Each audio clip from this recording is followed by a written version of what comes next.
Halo, selamat sore. Kembali lagi kita semua dari Selasa Berbagi. Hari ini kita kumpul lagi untuk kita ngebahas setiap pertanyaan-pertanyaan pastinya yang sering kali muncul atau ditanyakan para pemirsa Pijar TV. Dan pastinya saya Joktavianus nggak sendirian, karena ada teman-teman para youth pastors, influencers kita yang kamu kenal, atau mungkin yang belum kamu kenal juga ya. Saatnya mungkin kamu bisa kenalan di sini juga ya. Ada Peter Chris. Halo Om Chris, apa kabar Om Chris? Kabar biasa, Bung. Bagaimana Bible Everyday Om Chris? Aman-aman saja. Tetap membaca Alkitab, bukan hanya sekedar renungan ya. Yoi. Ya, oke. Kok lesu ya? Lalu juga ada Pastor Randy Chandra Dinata. Halo Pastor Randy, apa kabar Pastor Randy? Halo Bang Jo, halo Mas Kris, Bung Yeri, Halo. El, Yo, dan semua pemirsa. Asik. Oke, dan pasti Selasa Berbagi nggak cuma saya Jo, nggak cuma sekedar Om Chris dan juga Om Randy, tapi juga ada Pastor Raguel Lewi atau Pastor El. Yo, what's up? El. What's up? Sebentar lagi kebelet nahan tidur. Waduh, biasa.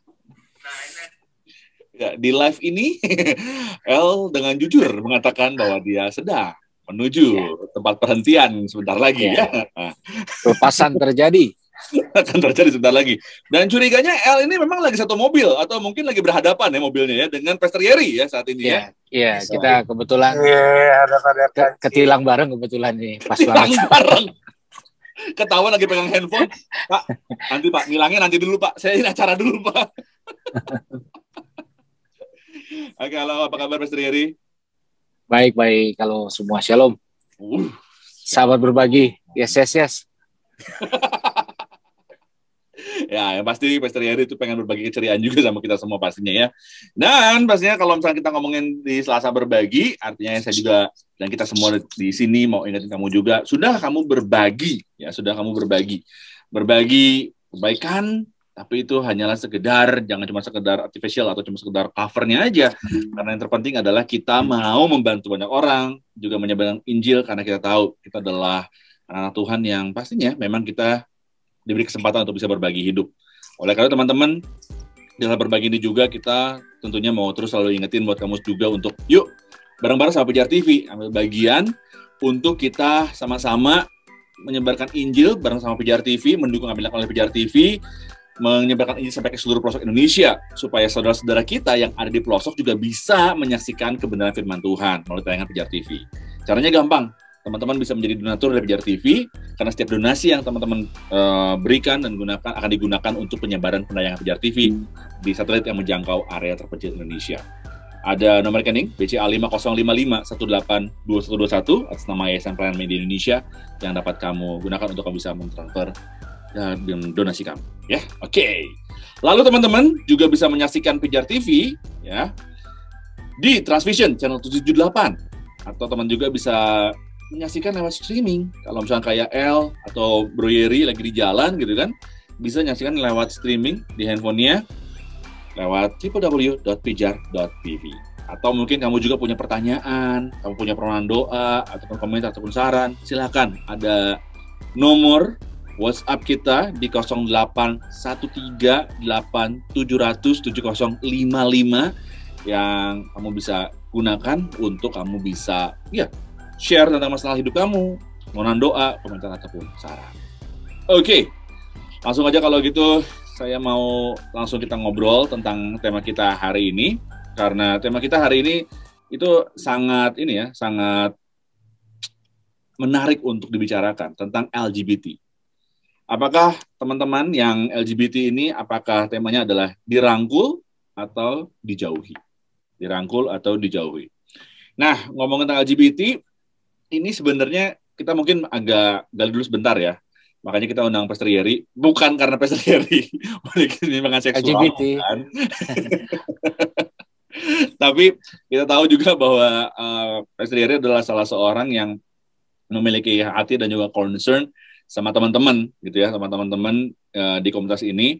Dan kenapa dia bisa concern, kenapa juga gereja mesti concern akan hal ini, mesti mengetahui hal ini, dan sebenarnya LGBT itu apa sih? Nah, itu mungkin kita mau ulik sedikit tentang LGBT-nya sendiri, tapi kita mau lebih banyak ngobrol bagaimana kita sebagai gereja Tuhan menyikapi teman-teman atau rekan-rekan dalam komunitas ini. Om Yeri, boleh dong Om Yeri ngobrol, bagaimana sih sebenarnya kita tahu ya bahwa lesbian, gay, bisexual, and transsexual itu ada gitu di sekitar kita, ya kan? Yeah. Tertutup orang-orang teman-teman kita itu ada di sekitar kita, dan kita juga tahu bahwa mereka ini bukan, this is not a disease ya, ini bukan penyakit sebetulnya gitu kan? Ini bisa dibilang penyimpangan seksual gitu ya, perilaku seksual gitu ya, perilaku seksual sebetulnya. Nah, dari pengalaman Pastor Yeri sendiri sebetulnya kalau boleh tahu, gimana keterbukaan mereka ketika mereka ada di komunitas gereja saat ini, dan bagaimana setiap hari-hari ini gereja bersama untuk mereka? Mungkin bisa share. Jadi saya mulai dari gini, sebuah pertanyaan penting sih yang mungkin di awal kita bisa renungkan sama-sama. Ketika ada seseorang mengalami kondisi LGBT, katakan dia gay, lesbi dan sebagainya di dalam sebuah pelayanan atau gereja atau persekutuan atau tim pelayanan, apakah dia akan leluasa untuk terbuka? Ya, sepanjang yang saya melihat ya jelas tidak lah, gitu. Jadi apakah gereja itu atau pelayanan kebanyakan dan pada umumnya ramah atas isu ini? Menurut saya menjadi sesuatu yang perlu kita bahas sih, karena secara realita itu ada. Jadi ketika orang punya hati untuk mensupport, mendukung, bukan dalam artian mensupport yang negatif, sebenarnya nggak perlu mencari gitu. Di mana ya mereka ngumpulnya di mana ya? Cukup menyuarakan bahwa kita siap, maka mereka akan terbuka dengan sendirinya. Dan ini akan menjadi satu isu yang penting. Contoh, berapa tahun lalu, karena saya tinggal di Kelapa Gading, Jakarta Utara, itu terjadi sebuah penggerbekan satu tempat gym, ya kan, di mana kalau saya tidak salah 141 sex party gay. Saya menangani dan membantu menangani satu orang yang terkena kasus hukum. Sekalipun saya nggak tahu itu urusan hukumnya dari mana, intinya dia kena pasal lah dia. Nah, itu membuat shock warga Kelapa Gading saat itu. Tapi yang membuat saya lebih shock lagi adalah lokasi tempat kejadian tersebut terletak persis di tengah-tengah hampir 400 gereja di Kelapa Gading. Dan ya makanya kan ya mungkin ya kalau kita berpikir tempat paling kudus di Jakarta ya Kelapa Gading, karena setiap hari Minggu ada 400 khotbah, penginjilan dan sebagainya. Nah, lalu itu menjadi seru gitu. Nah, pertanyaannya ketika teman-teman dari LGBT ini mau bertobat secara sporadis maupun pribadi, lalu tempat mana yang paling siap untuk menampung mereka gitu loh? Kita pasti bersukacita sekali kalau kita ketambahan misalnya 50 jiwa baru aja, apalagi masa pandemik ini, 50 jiwa baru aja. Tapi apa yang terjadi kalau 50 jiwa baru itu adalah teman-teman waria semua, transpuan semua? Nah, disitulah menjadi gap di mana mereka tetap ada di situ dan kita tetap ada di sini, gitu. Mereka tetap bersosialisasi, berkomunikasi di situ, dan kita tetap sebagai instrumen yang harusnya punya unsur-unsur pemulihan, paling nggak mensupport, hampir nggak pernah ketemu gitu. Karena gap ini, nah mudah-mudahan di Selasa Berbagi ini kita bisa pelan-pelan mengurai lewat komunikasi sama teman-teman gimana sih. Karena pada intinya itu adalah bagian dari orang yang kita doakan. Kalau kita berdoa buat jiwa-jiwa, ya itu bagian dari jiwa-jiwa, konsekuensi dan tuayan dan sebagainya gitu loh. Dan harusnya ini tidak hanya sekedar menjadi sebuah tema, karena ini adalah sebuah part realita yang nyata di depan mata. Bahkan ini sudah menjadi sebuah culture, dalam artian ini bisa terjadi di banyak hal. Contoh, saya teringat satu lagi. Jadi saya pernah hadir khotbah di acara gabungan sekolah-sekolah di Jakarta Timur. Ada sekitar 15 sekolah terus buat acara. Nah, setelah acara ketua panitianya minta waktu sama saya ngobrol. Lalu Kak, aku mau sharing Kak, gitu. Ya, saya ngobrol. Pertama dia keluarin handphonenya. Dia laki-laki. Kedua dia tunjukkan satu foto laki-laki. Lalu dia bilang gini, saya gay Kak. Terus saya mesti ngapain ya Kak? Nah, terus saya pikir gimana dia membawa diri dia bahkan jadi ketua panitia dalam situasi yang seperti itu. Nah, harusnya ada sebuah culture lain di mana sekali lagi tidak membangun semangat kompromi, tapi menjadikan bahwa institusi-institusi ini jadi institusi-institusi yang ramah untuk penerimaan, sehingga paling tidak mereka tidak ada di pelataran aja, mereka bisa dengan leluasa terbuka dan bersosialisasi dengan kita tanpa harus berubah di depan. Gitu sih, mungkin di awal, bro. Oke, pas Yeri berhenti komentar, langsung freeze juga internetnya ya. Itu suatu keajaiban yang luar biasa sekali ya. Oke, langsung aja kalau gitu, Om Kris. Om Kris, pengen tahu nih Om, kalau misalkan di Alkitab sendiri, pembahasan tentang LGBT ini tuh seperti apa sih sebetulnya? Mungkin Om Kris bisa cerita tentang ada sejarahnya kah, asal-muasalnya kah gitu ya. Dan juga setelah itu mungkin Om Kris bisa cerita juga gitu loh. Gimana sih sebetulnya kita harus menyikapi mereka gitu ya, yang saat ini ada di dalam komunitas LGBT ini sendiri gitu loh. Aku rasa nggak ini ya. Ada hal yang harus kita bedakan gini. Pertama adalah kayak kecenderungan homoseksuality, ketertarikan sama lawan jenis, dan kemudian juga perilaku kehidupannya, perilaku seksnya. Aku pikir di situ yang perlu kita ambil dulu. Karena kemudian kalau kita ngomongin perilaku seksnya, itu nggak ada bedanya antara yang katakanlah yang lurus, yang straight dengan yang homoseksual. Itu nggak ada bedanya. Hukumannya sama gitu. Atau katakanlah kita nggak ngomong hubungan lah, di hadapan Tuhan sama saja apa yang mereka lakukan gitu kan. Tapi sekarang ada banyak ayat yang dipakai untuk condemn hubungan sesama jenis ini ya, yang walaupun kalau kita lihat secara kultural juga tidak sampai segitunya, tapi ada banyak ayat-ayat yang dipakai untuk judgmental kepada kawan-kawan yang memiliki kecenderungan menyukai sesama jenis. Itu dulu sih, saya rasa demikian. Kita harus lihat dulu teks Alkitab mana yang dipakai. Aku belum menemukannya ya, dalam konteks perjanjian lama pun kita harus tengok daripada kultur yang dipakai pada saat itu gitu. Paling jauh orang akan melihat Sodom dan Gomora, itu apakah jelas demikian gitu kan. Itu kan kurasa bukan perilaku, bukan kecenderungannya kalau dilihat ya, tapi pada perilakunya yang kemudian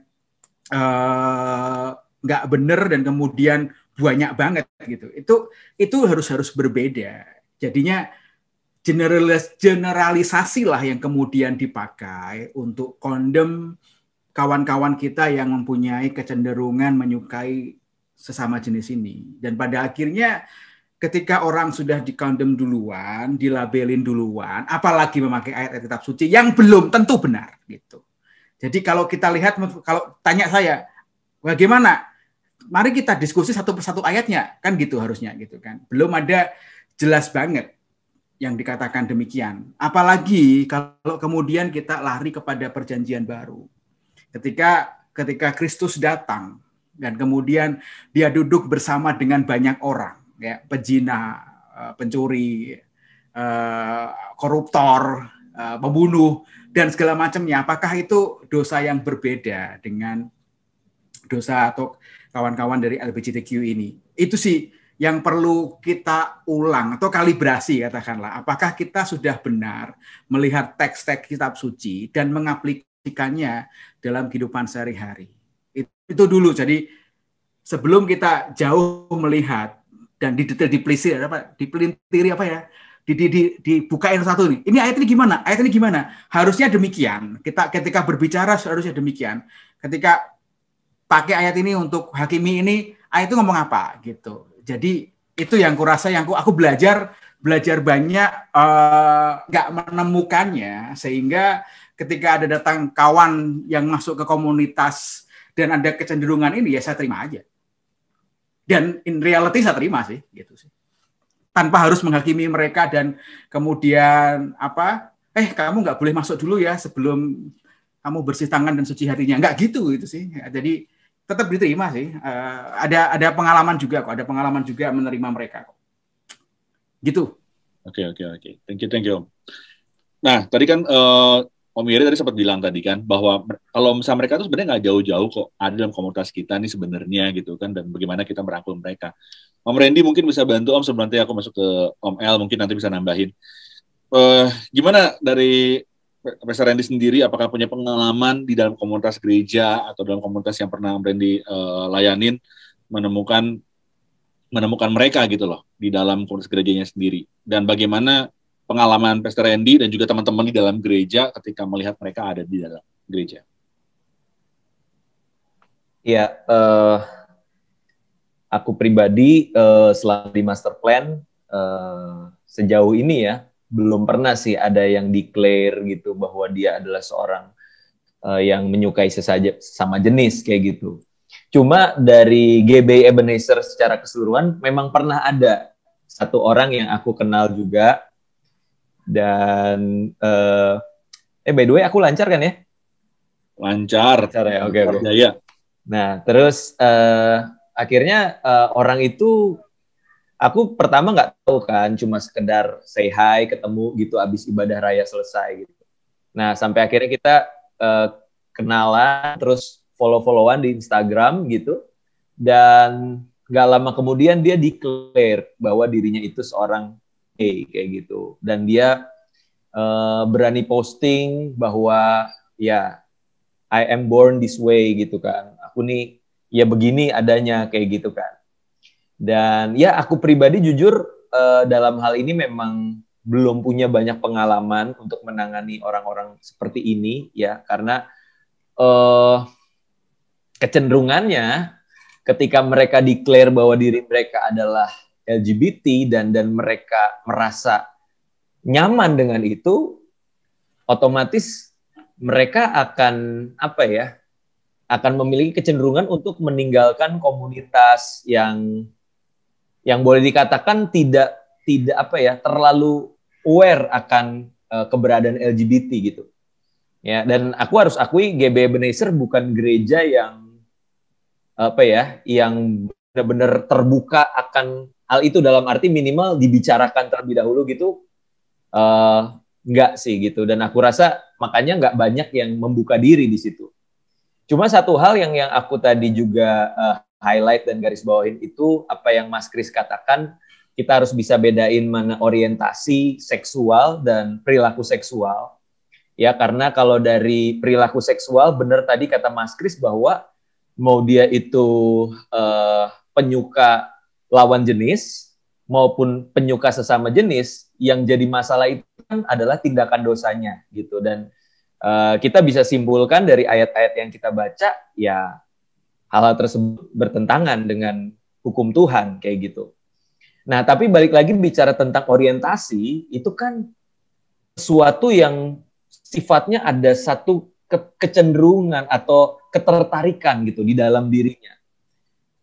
Ini terlepas dari faktor-faktor entah itu internal ya kan, ada penelitian yang bilang bahwa ini bisa dipengaruhi oleh bentuk otak ya kan, terus faktor-faktor genetik, hormon dan sebagainya kayak gitu, yang sampai hari ini pun masih pasti jadi pro dan kontra gitu kan, belum bisa benar-benar terbukti kayak gitu. Atau bahkan faktor-faktor yang di luar dari orang tersebut, let's say trauma masa kecil, terus broken home, terus masalah pergaulan gitu kan, mengalami pelecehan dan sebagainya kayak gitu. Nah, gereja seringkali itu langsung pukul rata aja, wah semua ini adalah perilaku gitu. Padahal nggak sedih juga loh orang-orang yang punya orientasi seksual seperti itu, tapi mereka masih struggle, mereka masih berjuang, mereka belum memutuskan, oh, gua adalah seorang gay dan gua born this way kayak gitu kan. Ada yang masih bertanya-tanya, ada yang masih di dalam peziarahan kayak keren. Di dalam peziarahan mencari jati dirinya gitu. Nah, justru buat aku disinilah gereja harusnya melihat ini sebagai pribadi yang butuh untuk kita bimbing, pribadi yang butuh untuk kita rangkul, manusia yang perlu untuk kita manusiakan kayak gitu kan. Karena sejujurnya buat aku orang-orang yang sudah menyatakan dirinya seperti itu, mereka juga nggak sembarangan pilih gereja sih gitu. Mereka akan cari gereja-gereja yang memang open terhadap hal tersebut kayak gitu. Kalau gereja-gereja mainstream yang tidak banyak mengupas itu, rasanya mereka tidak tertarik untuk bergabung ke situ gitu. Nah, masalahnya sekarang PR kita adalah bagaimana membangun awareness di gereja itu sendiri. Ya let's say tentang bedanya antara orientasi dan perilaku aja mungkin nggak banyak yang tahu gitu loh. Mereka pikir kalau dia punya ketertarikan pasti dosa nih, pasti aja nih udah lakukan gitu.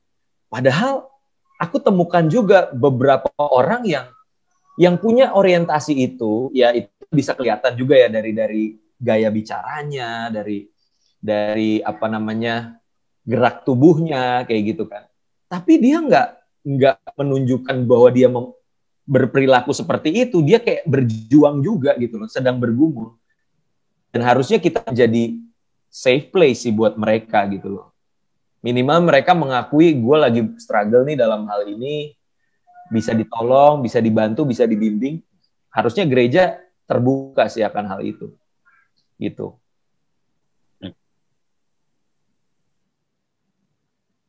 Kalau mungkin ada tambahan atau mungkin ada satu yang mungkin lo mau bagiin dari apa yang Randy tadi udah share. Yang selalu jadi struggle gue adalah sebenarnya ini lebih kompleks dari yang kita bayangkan. Nomor satu, kita nggak tahu. Satu yang gue pelajarin bahwa gini, bahkan orientasi seksual pun ada spektrumnya tersendiri. Ada yang, kalau gue pelajarin, ada yang bi, yaitu suka dua-duanya, sama homoseksual. Nah, ini pun spektrumnya beda. Ada dari apa yang gue pelajarin pun untuk sampai ke homoseksual murni itu ada spektrumnya.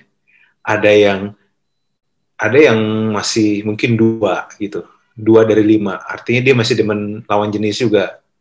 Terus yang ke-5 baru dimentok. Dan gue pun menemukan beberapa fenomena bahwa ada orang-orang yang pas kecil dia agak dilecehin, dia sempat merasakan perasaan sesama jenis, tapi begitu dia dewasa, tiba-tiba dia ngerasa, gue nggak suka, gue maunya yang lawan jenis aja.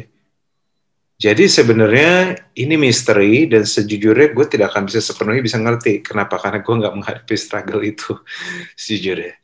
Tapi one thing yang selalu jadi pertanyaan gue, end goal ini sebenarnya apa? Mau mereka jadi lawan jenis lagi? Pertanyaannya, kalau misalnya dia jadi lawan jenis lagi, is that possible? Itu yang perlu. Kita gereja selalu ngomong bahwa mereka struggle ini itu dan sebagainya, bahwa nanti supaya mereka berjuang. Oke, berjuang. Tapi berjuangnya ini tujuannya apa? Perjuangan akan lebih jelas, perjuangan akan lebih terukur kalau kita tahu tujuannya. Tapi apakah tujuannya membuat dia jadi kembali berorientasi seksual yang sesama yang lawan jenis? Dan is that possible? Karena saya nemuin, ini ada yang statement dia bilang gini, bahwa ada seorang yang udah masuk di dunia ini, terus dia tahu satu orang yang baru mau masuk. Tahu nggak dia bilang apa? Kalau kamu nggak siap, ini nggak usah masuk. Karena dia bilang kayaknya there's no turning back. Kalau belum masuk tuh masih bisa dibelokin.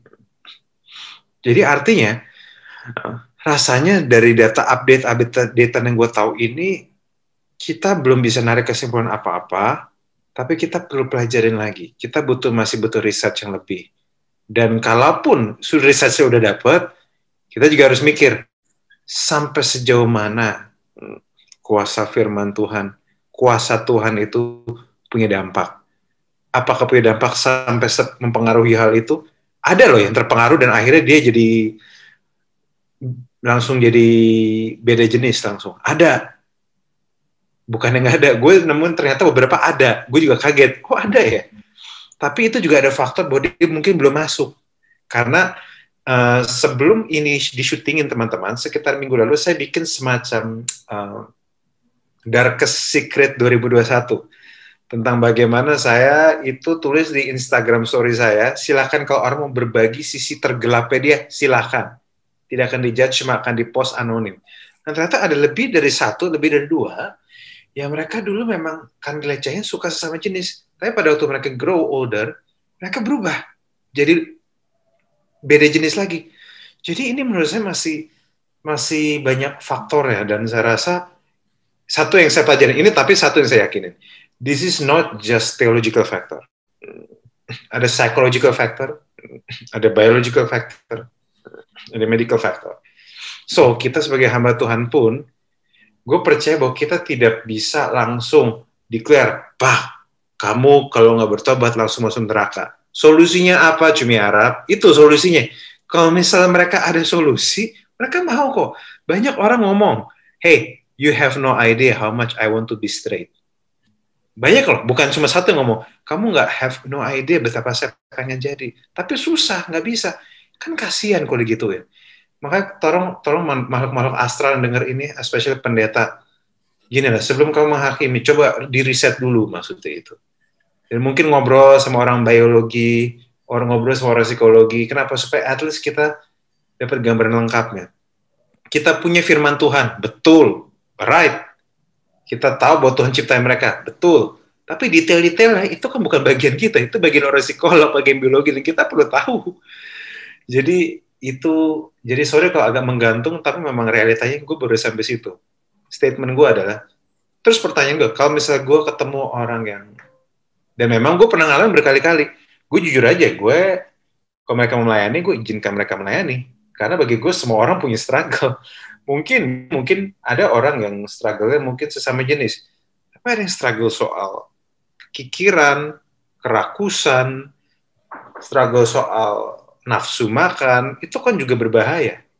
Bagi gue, orang-orang struggle sama nafsu makan juga berbahaya. So, jadi bagi gue, sekian dan terima kasih. Thank you ya buat informasinya. Gue juga baru tahu kalau di Arab ada cumi sih. Ya. Oke. Ini ada satu WhatsApp yang masuk ke kita sekarang nih. Nah, ini kita bahas. Mungkin dari Bro Yeri dulu ya. Bro Yeri, ini ada satu WA, aku bacain. Kak, gimana kalau justru aku jadi mengenal soal dunia LGBT ini dalam komunitas gereja?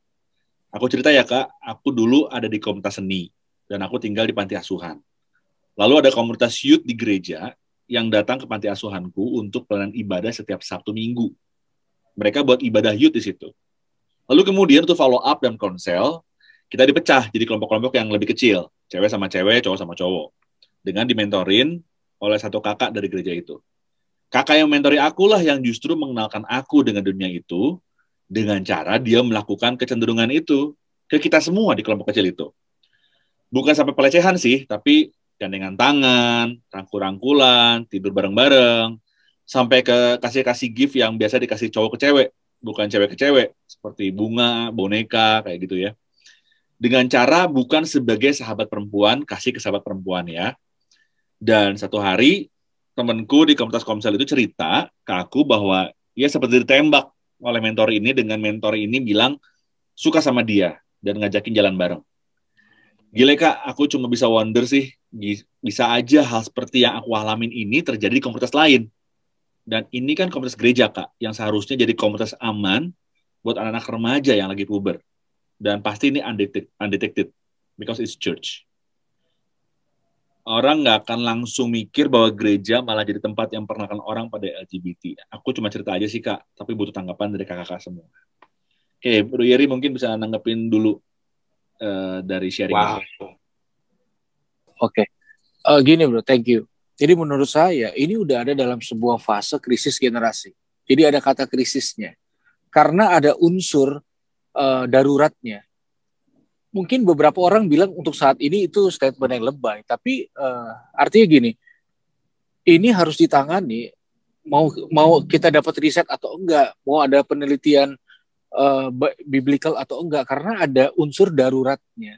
Dalam artian karena dia sudah ngeblend dalam sebuah culture, maka misalnya contoh pertama, mereka adalah orang paling berani di Indonesia karena mereka kalau memutuskan jadi gay atau lesbi atau LGBTQ, mereka akan memutuskan menjadi orang yang cukup dibenci oleh satu bangsa. Dalam artian mereka akan dapat perlakuan diskriminatif dan sebagainya dan beberapa melakukannya cukup serius gitu loh. Makanya dulu saya memutuskan waktu belum nikah saya punya tempat saya tinggal sama mereka gitu. Meskipun akhirnya ada risiko-risiko.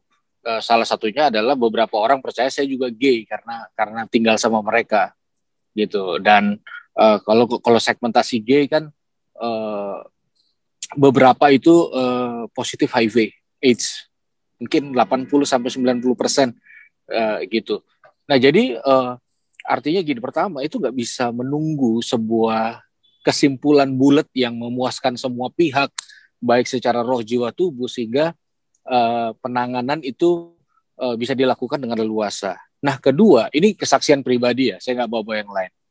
Waktu saya umur 12 tahun, dulu itu atlet tenis, lalu kami pertandingan keluar kota. Nah, satu ketika teman-teman saya bilang gini, Hir, kamu malam ini tidur sama pelatih ya, sebagai anak bocah umur 12 tahun, yang belum tahu apa-apa, ya saya polos-polos aja. Ternyata di antara teman-teman saya, cuma saya yang nggak tahu bahwa pelatih tenis saya yang masih populer sampai hari ini adalah seorang pedofil, seorang homoseksual.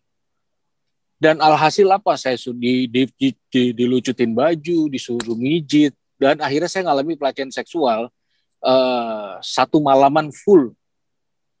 Nah itu orang itu ngambil semuanya. Bayangin sejak hari itu saya mandi bisa 20 kali sehari, saking jijik dengan diri sendiri. Dan habis itu orang mentertawakan. Jadi ketika tidak ada sebuah penanganan, maka orang akan meliar aja. Dan isu itu bukan isu pertama yang tadi ditanya gitu loh. Ya kan? Jadi apakah dengan mudah? Makanya saya kena narkoba dengan di usia yang sangat muda. Karena ada sebuah krisis yang terjadi dari problem ini yang tidak terselesaikan gitu. Ya kan? Jadi nah, apakah itu di internal gereja? Sangat bahkan itu menjadi sebuah culture. Ya, saya banyak banget nih ketemu pertanyaan kayak gini gitu. Orang Kak, aku diajak ke gereja ini. Kadang saya bercanda kan, maaf nih kalau agak vulgar. Hati-hati ntar pantat tuh dirames lagi, bilang gitu. Kok kakak tahu sih Kak? Hah? Itu segitu kamu nggak tahu itu? Pantas Kak, saya sering dipeluk-peluk dari belakang. Nah, artinya saya bisa jadi orang yang paling membenci dan paling menentang kelompok itu karena saya adalah orang yang pernah dihancurkan semua gambaran saya tentang cinta, tentang masa depan, tentang Tuhan, tentang keluarga, tentang seks, hancur seketika malam itu. Gitu. Tapi saya nggak bisa membiarkan itu menjadi gap. Saya nggak bisa merangkul mereka. Artinya kalau kita tidak mengatasi problem ini, bukan orang ya, maka problem ini akan mengatasi kita. Kalau gereja nggak menemukan cara, maka masalah ini akan menaklukkan. Dan nggak mungkin nggak berdiri secara eksklusif gitu. Namanya juga istilahnya jadi minoritas secara seksual. Bukan saya bilang pasti ya, tapi secara culture saya menemukan sebuah memprospek dulu memang, tapi memang ada unsur mungkin genetik dan sebagainya. Sekarang itu udah culture gitu. Zaman saya pakai narkoba ya orang kasih gratisan asal nemenin dia check in gitu misalnya. Jadi sadar nggak sadar generasi kita sedang diserbu dengan culture itu. Dulu kita ngomong soal Dorce, nggak ada yang kepo, biasa aja. Sekarang Starbucks angkat bendera, ya kan, secara masif menjadi sebuah movement yang nggak bisa apakah ada kerugian? Kasat mata nggak ada, tapi di akar rumput menurut saya akan berpotensi untuk merugikan gitu loh. Gitu sih kalau dari saya, bro. Oke, Ren, gimana Ren? Lu nyingkapin tentang hal ini Ren? Tadi Eri juga udah ngomong panjang lebar soal ini dan bahwa di gereja sebetulnya ada banyak cerita-cerita seperti ini gitu. Nah dari lu sendiri Ren, gimana Ren selalu dengar cerita yang tadi gue share dari WhatsApp yang kita terima ini? Jujur gue deg-degan sih begitu dengar cerita tersebut gitu, dan juga apa yang Bung Yeri juga ceritakan gitu. Tapi mau nggak mau kita harus bersuara sih ketika itu menimpa kita atau siapapun orang yang kita kenal. Karena ada kecenderungan pasti orang-orang yang punya privilege, ya, yang dikatakan sebagai pemimpin komsel, guru, ya kan, pelatih dan sebagainya, itu kan sesuatu yang punya bawahan gitu kan. Orang-orang secara hierarki dia tuh di atas. Punya otoritas, that's right. Jadi orang-orang tersebut sangat mungkin untuk memanfaatkan otoritas mereka justru untuk melakukan hal-hal yang salah gitu. Dan alangkah berbahayanya kalau ketika seseorang mengalami kejadian-kejadian seperti itu dan memilih untuk diam. Entah karena malu, karena takut, dan sebagainya. Nah, disinilah memang di satu sisi gereja ataupun apapun institusi yang ada itu memberikan satu jaminan keamanan gitu. Apabila ada kejadian yang seperti ini, lalu ada yang berani untuk speak up, sejauh mana institusi itu bisa melindungi orang tersebut, kayak gitu. Dan ketika orang itu berani speak up, maka institusi itu juga harus dengan tegas memberikan satu ya boleh dikatakan sebagai hukuman ya, atau bahasanya apa ya, semacam disiplin gitu kepada orang ini. Nah, balik lagi, tapi bicara soal disiplin ini bukan artinya dibuang mentah-mentah seperti itu. Minimal dia diberhentikan dahulu dari apa yang menjadi tugas dia. Lalu, nah ini yang paling penting justru, bagaimana kita memfollow up si orang ini gitu loh. Supaya dia nggak dia keluar dari situ jadi predator di tempat lain. Gitu. Tapi bagaimana caranya kita bisa membimbing sedemikian rupa orang ini untuk dia tidak akhirnya merasa terbuang dan akhirnya dia menjadi membawa kerugian di tempat-tempat lain. Di satu waktu aku punya satu pengalaman di mana di satu tempat di mana aku juga kenal di situ dengan orang-orangnya, lalu dia adalah seorang kakak tingkat dan sering mengajak adik tingkatnya itu untuk nginep di rumahnya. Sampai satu ketika terdengar kabar bahwa memang terjadi pelecehan seksual di situ. Akhirnya apa yang terjadi? Orang ini dilepaskan jabatannya. Tidak boleh lagi menjadi seorang pemimpin kayak gitu. Tapi apakah itu menjadi akhir dari solusi itu? Nah, ketika aku tahu akan hal ini, entah kenapa orang ini tuh nge-DM aku. Beberapa kali juga datang ke komsel di mana waktu itu belum pandemi, kita komsel di rumah. Dan aku benar-benar membuka diri terhadap dia, dalam arti aku nggak mau sampai dia tertolak di gereja, di komunitas dia, institusi dia, lalu dia bisa membuat hal-hal lain di tempat lain kayak gitu. Jadi aku berusaha banget untuk bangun hubungan sama dia, ya, untuk sekedar tahu lebih dalam seperti apa sih pribadinya gitu. Walaupun sampai hari ini dia belum berani untuk declare ataupun cerita apapun gitu kepada aku, tapi minimal aku membuka diri apabila dia mau cerita, apabila dia mau dibimbing secara kerohanian, aku siap kayak gitu.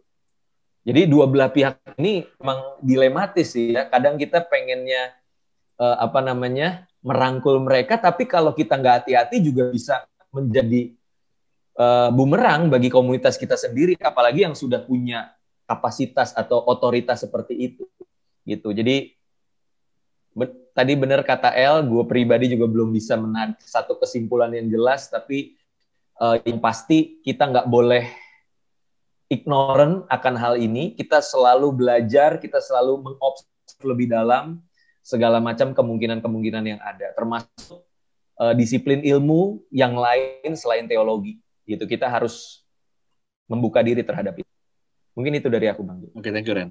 Nah, ini supaya nggak cuma jadi pembicaraan ya, maksudnya jangan cuma teori doang gitu kan. Karena tadi Yeri tadi sempat ingetin kita soal itu, dan yang kedua adalah ada kata darurat generasi di situ yang tadi Yeri sempat share sama kita. Mungkin El bisa kasih masukan, El, atau kasih pendapat lu gimana, El, kalau langkah terdekat kita nih sebagai gereja gitu ya, langkah yang terdekat yang bisa kita lakuin tuh dari cerita yang udah dapat dari WhatsApp ini, dari apa yang kita dengar hari ini, apa sih kira-kira langkah yang terdekat yang bisa gereja lakuin gitu, El?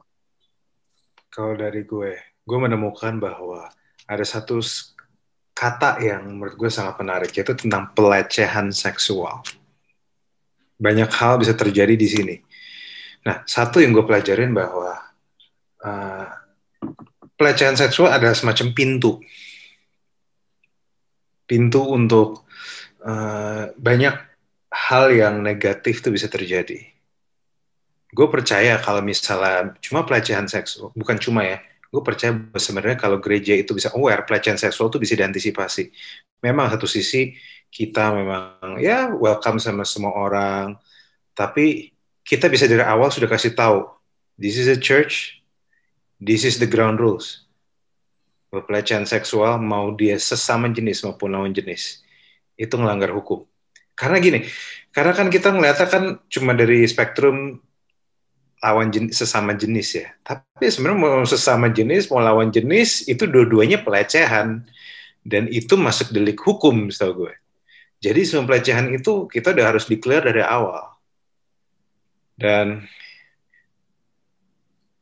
pada akhirnya kita harus take a stand. Karena begini, mau kita sebenarnya kalau misalnya mau pakai cara kita dari awal udah say no sama yang yang LGBT, maka sebenarnya it will protect our church. Sebenarnya kita say no. Kalau engkau bermasalah gitu, mendingan kita udah langsung discourage untuk mereka datang. Itu udah melindungi sebenarnya. Tapi tentu tidak melindungi dari pelecehan seksual berbeda jenis. Tetapi kalau misalnya kita ngebuka diri, yang kita bisa lakukan adalah kita hanya bisa siapin orang-orangnya. Kita cuma bisa prepare. Kalau perlu nanti kita bakal bahas soal pelecehan seksual. Karena sekali lagi, kalau teman-teman pernah sempat ngecek, pelecehan seksual mau dia sesama jenis dan lawan jenis itu terjadi di gereja. Dua-duanya. Itu di Dark Secret gue juga shock. 2020, 2019 atau 2020, gue bikin soal ginian, pertanyaan itu. Dan 2021 gue bikin lagi. Gue pikir udah berkurang orangnya. Karena sudah pada ngomong kan. Di 2019 gue bilang kalau nggak udah ngomong nggak usah ngomong lagi. Ternyata makin banyak dan makin parah. Dan ternyata pelecehan seksual di gereja banyak. Kalau dari gue yang harus kita lawan itu dulu, bahwa kita harus ngasih tahu awareness ini ada, apa yang kita bisa lakukan. Minimal kalau mereka aware, mereka akan lebih sadar kalau ada seseorang yang ngasih respons-respons yang ngasih hal-hal kalau ada orang ngasih gestur yang buruk. Misalnya, contoh, ini bukan mau seksis juga sih ya, tapi kita perlu kasih tahu anak-anak kita.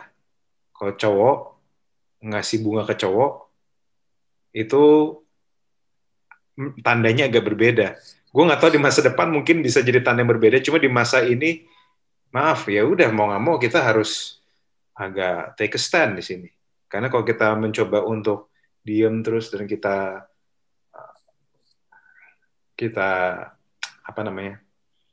hanya masih mikirin ini gimana, maka kita akan terlambat juga. Tapi kunci gue sih cuma satu, tutup pintunya, dan pintunya semua dimulai dari pelecehan seksual.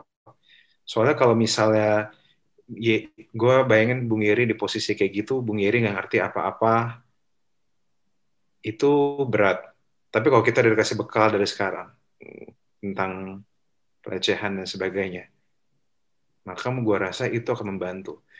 Sekitar beberapa bulan lalu gue mendengar ada satu pelajaran yang lagi muncul di Amerika, judulnya Me Too Movement, tentang bagaimana perempuan-perempuan dilecehkan di Hollywood. Gue rasa itu bisa jadi, karena secara kita kan negara berkembang ya, bukan negara maju ya, masih bisanya ngikut doang ya. Itu bisa jadi sebuah momentum untuk kita mulai bicara soal pelecehan juga. At least harus dibuka. Ciri-cirinya seperti apa? Tanda-tanda pintunya seperti apa? Tentu orang nggak langsung masuk pelecehan, tapi kan ada pintunya. Diajak jalan, berdua. Jadi di sini kita harus sadar, berdua sesama jenis, lawan jenis sama aja ternyata.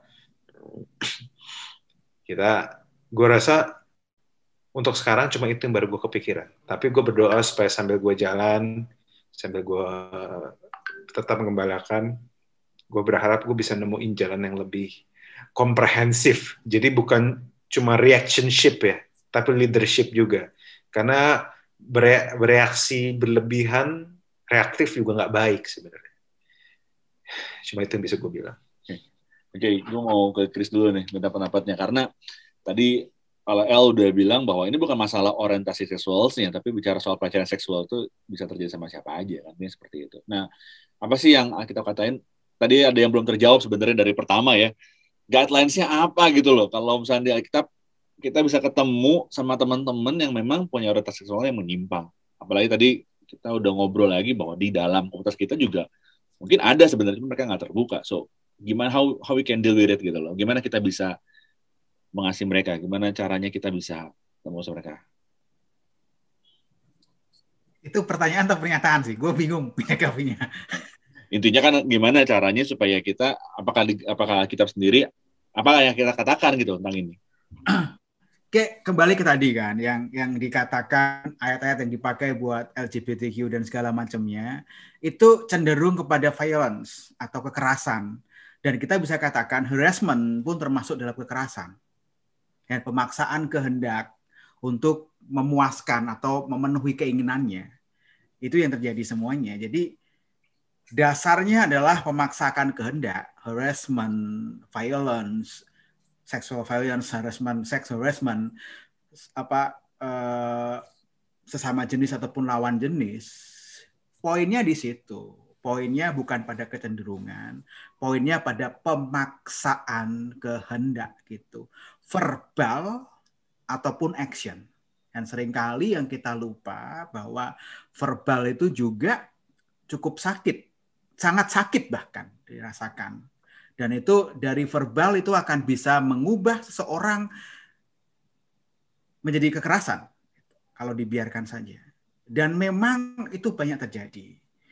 Alkitab sendiri ketika ngomongin ini semua, ada begitu banyak kekerasan yang terjadi atas nama seks. Ada banyak sepanjang perjalanan perjanjian lama, ada banyak dicontohkan di sana.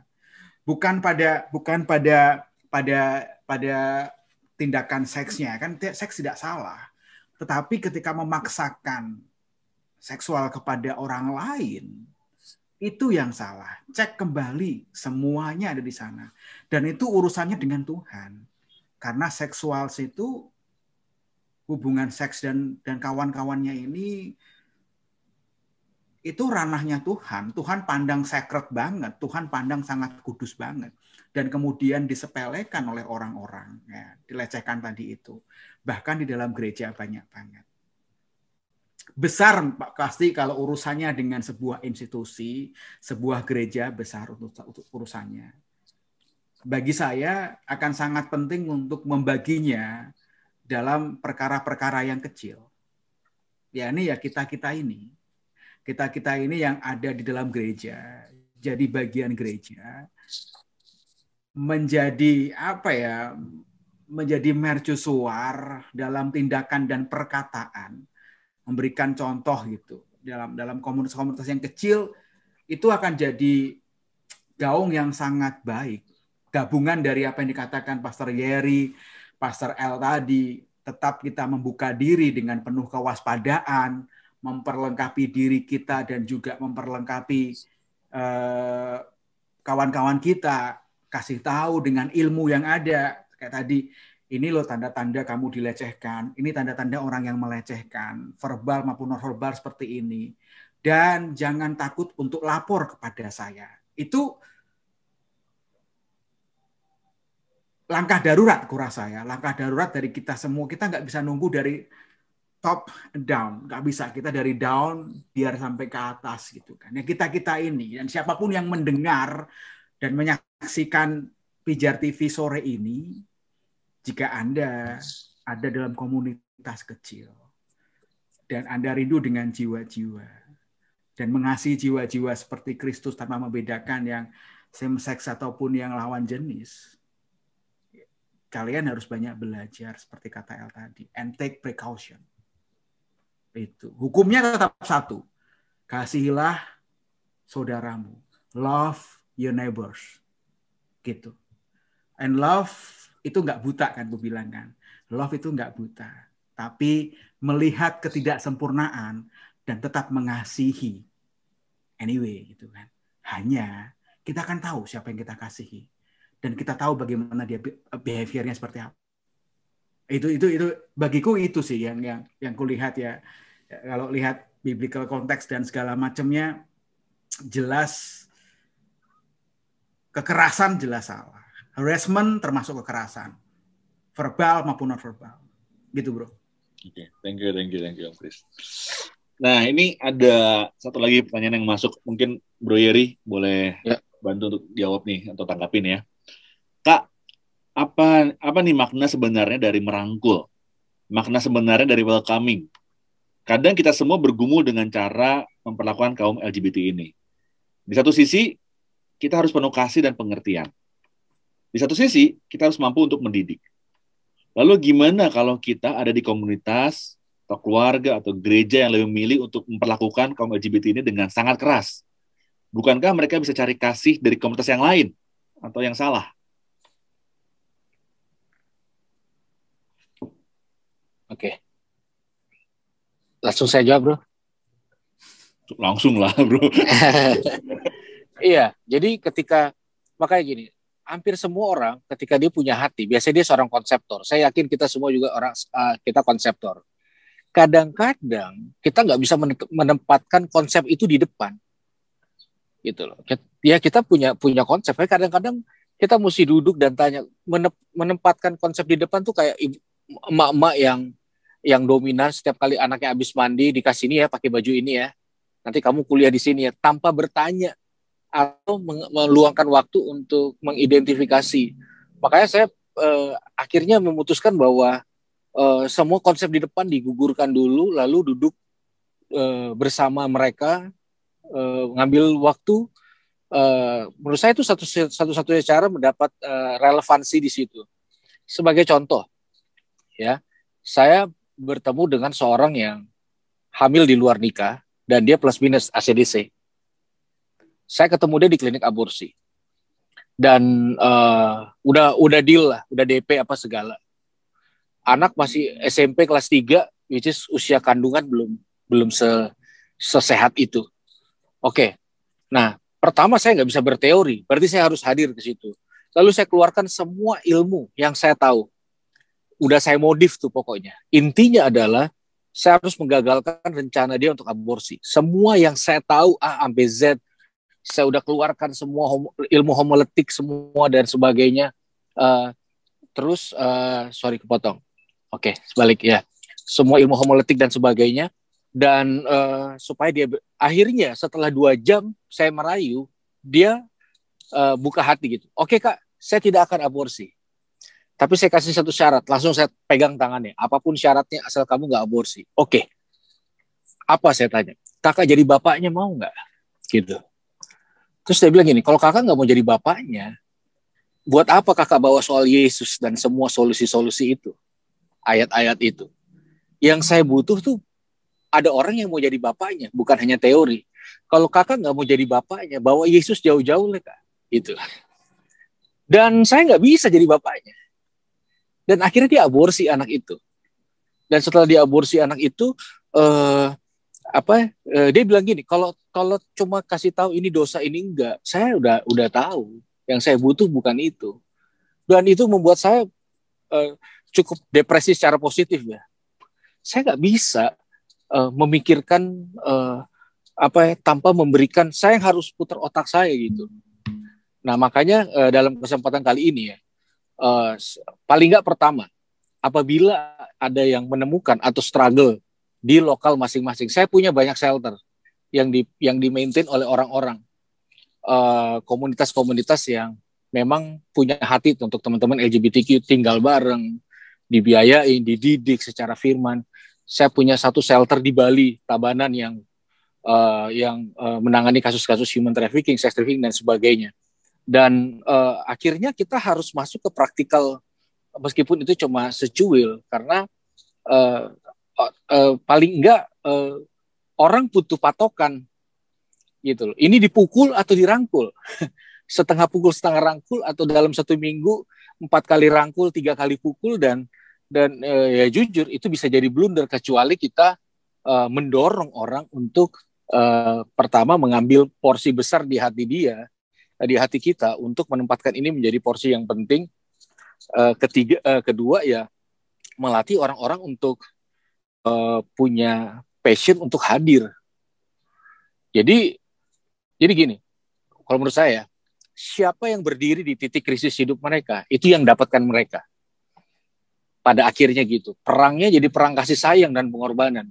Saya jujur, apa yang saya alami dulu, itu buat saya sulit banget menerima. Tapi waktu saya mendapat sebuah kenyataan, ini sebuah realita, saya berani mempertanggungjawabkan ketika saya menemukan satu panti asuhan putra di Bali, yang ternyata itu adalah sebuah modus untuk mensupport kebutuhan pedofil VVIP. Ya di situ buat saya nggak bisa. Saya harus berbuat sesuatu. Paling enggak dengan segala kemampuan dan keterbatasan saya gitu. Nah, maksud saya ketika orang bertanya, jadi batasannya tuh clear-nya ada di mana gitu. Nah, saya mau tutup dengan ini. Hanya yang kita kasihi yang bisa kita taklukkan. Mungkin mau mempermudah saya itu di situ. Karena gini, saya kasih contoh ya. Papa saya itu pemain bola. Satu kali dia patah kaki, terus giginya pernah ompong karena sepatu bola. Tapi dia nggak pernah berhenti main bola karena dia cinta sama bola. Sekalipun bola melukai dia berkali-kali. Nah, kenapa chord sayang dan cinta itu menjadi di depan? Karena sekalipun dalam menangani dan mendampingi kita akan dilukai berkali-kali, ya kita tetap punya sebuah konsistensi untuk berdiri di titik krisis, dan itu saya lakukan sampai hari ini. Aduh, gol langsung itu ngegong banget itu. Walaupun disakiti, tetap cinta itu membuat kita harus hadir. Oke, Randy, langsung Ren. Terus tanggapan Ren dari pertanyaan yang tadi muncul. Iya, memang pada prinsipnya lebih baik mencegah daripada mengobati ya. Aku setuju banget bahwa kehadiran kita di dalam kehidupan orang-orang di titik krisis mereka lah itu yang menyelamatkan mereka dari lubang, dari pintu masuk kepada satu satu lubang hitam yang membuat mereka sulit sekali untuk keluar gitu. Makanya ya seperti yang Bung Yeri contohkan dengan ayah hadirnya kayak gitu kan. Pastinya peran keluarga jadi yang terpenting di sini kayak gitu. Karena kita nggak pernah tahu loh ketika mungkin seorang ayah yang otoriter, dia nggak pernah berpikir dengan cara dia memperlakukan anaknya akan membuat anaknya ini bisa menjadi memiliki kecenderungan itu, ya kan, trauma karena mungkin diperlakukan begitu sadis sampai dia akhirnya merasa nggak percaya lagi sama siapa gitu kan, akhirnya dia mencari dari yang lain kayak gitu. Jadi sebisa mungkin kita jadilah pribadi yang ramah terhadap semua orang gitu loh. Orang-orang terdekat kita sekalipun, ayo kita belajar untuk menjadi ruang yang aman buat mereka semua gitu. Dan berikutnya tadi setelah kita sudah mencegah daripada mengobati, akhirnya kita akan berjumpa juga kan dengan orang-orang yang sedang bergumul. Nah, balik lagi di sini kita juga harus memiliki kasih Tuhan untuk bagaimana merangkul mereka, bagaimana mereka yang sedang struggle, kita tidak generalisasi bahwa lu nggak akan bisa kemana-mana kayak gitu. Ya walaupun memang tadi seperti yang El bilang, kita nggak bisa untuk, ya mujizat Tuhan kita nggak pernah tahu ya untuk dia bisa kembali gitu. Tapi kalaupun tidak, bagaimana caranya orang ini bisa di dalam perjuangan kita dampingi sehingga orientasi tadi tidak sampai dibuahkan kepada perilaku yang akhirnya bisa merugikan dirinya sendiri maupun orang lain gitu. Dan satu juga buat mereka mungkin yang akhirnya jadi memusuhi gereja atau memusuhi kita yang tidak sependapat gitu loh. Tentunya kita masih dengan statement bahwa perilaku tersebut tentunya tidak sesuai dengan Alkitab dan bahkan mereka mungkin membenci kita karena itu. Tetaplah kasihi mereka. Tetaplah memanusiakan mereka. Jangan karena mereka memperlakukan kita seperti ya lu mah kaum religius, agamawi dan sebagainya. Lalu kita membalas mereka dengan cara-cara yang tidak baik juga. Nah, di situ kita juga mesti punya hati yang besar gitu. Karena kita nggak pernah tahu apa yang Tuhan bisa kerjakan juga di dalam kehidupan mereka. Mungkin itu dari aku, Bang Jo. Ya, thank you Ren.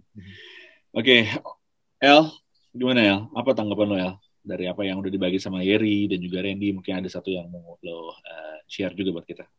Terutama dari pertanyaan yang muncul ya tadi ya. Mau banyak ngobrol dulu kali ya.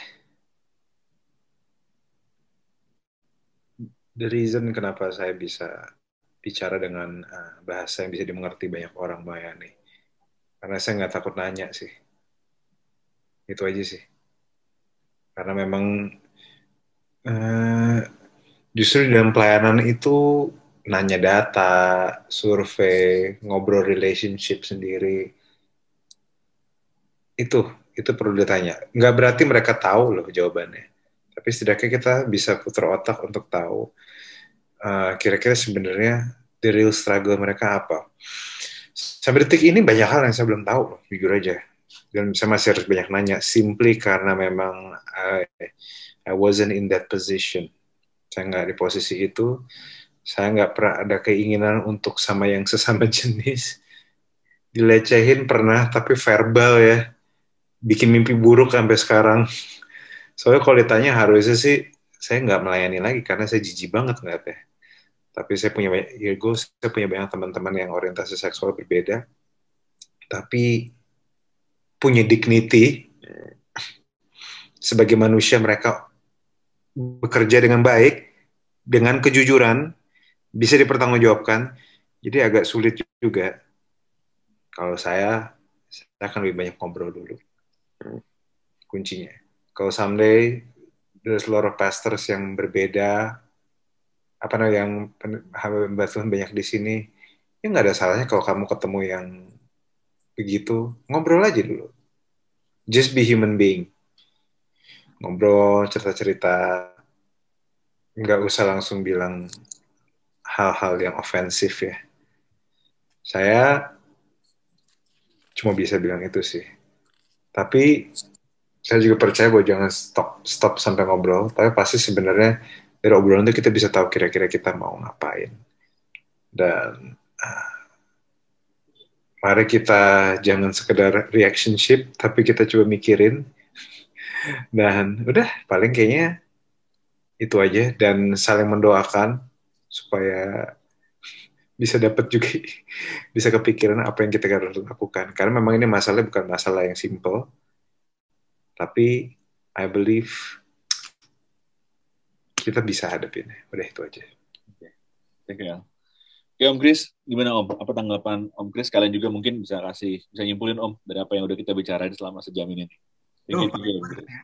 Kurasa kita sepakat dengan semua perbincangan kita malam hari ini, sore dari malam hari ini, bahwa janganlah kita jadi Kristen-Kristen yang Neanderthal, jadi Kristen-Kristen yang keras gitu kan, nggak saatnya gitu kan, bahkan bukan begitu gitu. Kita harus jadi wajah Kristen yang wajahnya Yesus gitu. Apa yang bisa kita lakukan? Yang bisa kita lakukan ya mendengar. We listen face to face. Kita dengerin mereka bertemu muka dengan muka. Dan El tadi katakan nggak hanya berhenti di situ, tapi kita engage. Kita engage dalam sebuah percakapan yang panjang. Dan kita akan tahu dari percakapan yang panjang itu kita akan tahu permasalahannya, sumbernya di mana, dasarnya di mana. Dan ini sebuah journey, sebuah proses. Dan dalam perjalanan itu, entah kita katakan tentang Kristus Yesus, entah dari tindakan kita mereka melihat Yesus Kristus. Dan aku rasa akan ada perubahan yang terjadi. Aku sendiri dengan kawan yang di tengah malam menelpon, mengaku dia gay dan minta ketemu, deg-degan, Dan nggak saat itu juga ketika dia ngaku dan kemudian berubah, nggak perlu waktu 3 tahunan untuk hadir dalam kehidupannya, ya. Ayah hadir, ini kakak hadir dalam kehidupannya, gitu, mendengarkan gitu kan. Tahu kalau di Instagramnya lagi kayak, wah ini arahnya kemana? Saya coba untuk cari tahu, woi, lo di mana, woi, gitu. Engage dengan dia. Benar, ini akan butuh energi yang lama karena ini bukan sprint, ini maraton. Kita semua perlu energi sehingga hubungan dengan Tuhan juga dijaga supaya kita ketika bertemu dengan mereka face to face tadi, ya wajah Tuhan yang hadir dalam diri mereka, bukan ego kita atau wajah kita yang Neandertal itu. Love is blind. Love is not blind, ya. Love is not blind, tapi membuka mata kita atas kekurangan mereka dan tetap mengasihinya bagaimanapun juga. Kekurangan, imperfection, kelemahan mereka. Berat, bukan berarti nggak bisa. Itu Pak. Oke, thank you Om Chris.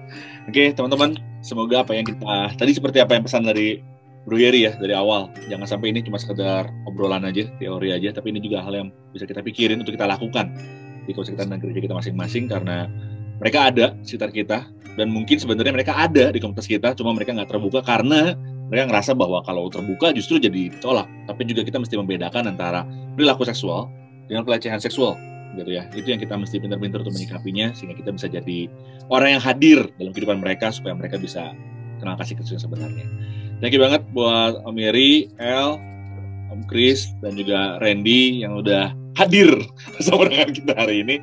Saya juga saat ini mau ngajak teman-teman semua untuk baca Alkitab setiap hari, bukan baca renungan. Nah, ini ya, kita supaya bisa benar-benar bisa kenal kebenaran firman Tuhan dengan baik, kita mesti diperlengkapi juga dengan Bible Everyday. Nah, oleh karena itu ada webinarnya setiap hari Jumat jam 7 malam mulai minggu ini.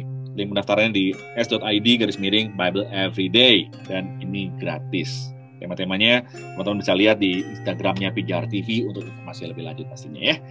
Oke, thank you banget. So, kita pamit undur dan thank you banget. Semoga apa yang kita lakukan ini bisa jadi terang buat Indonesia. Pijar TV, salam terang bagi Indonesia. God bless, guys.